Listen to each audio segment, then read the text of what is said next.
Falafombavao hafa tanteraka indray kosa tato anatin'ny fitaona farany nazivana indray ny fitrandrahana antsokosoko ny andramena anisan'ny fanamby izay apetraky ny fitondrana ny amgorana azy io ary ny ametrahana tribonaly manokana mahakasika an'izay sehatra izay ezaka izay ataon'ny ministera ny fitsarana ny ametrahana io fitsarana manokana io amin'ity taona 2024 ity.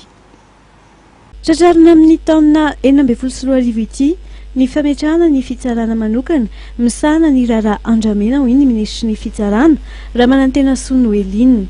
Taorian'ny fandaniany antemera-pirenena ny volavolan-dalàna mifeny ny fitsarana manokana misahana ny andramena miasa amin'ny fametrahana io tribonaly manokana io ny ministera ny fitsarana ary manome tanana ny gouvernementa malagasy ao anatin'izay ny banky iraisam-pirenena. Ny texte mbola voalany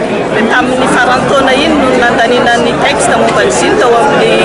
Assemblée nationale dia itoy izany zao ny fambola volana an'izay zavatra izay ezaka mbola tsy maintsy ataontsika io ary misy an'izareo banque mondiale izay nanampy moa tamin'ireny procédure rehetrarehetra sy ny marika azy dia izareo koa mbola nomeny tanana antsika amin'ny fahafahana mametraka amin'ny toerana izay fitsarana manokana mikasika ny andramena sy ny fanaovana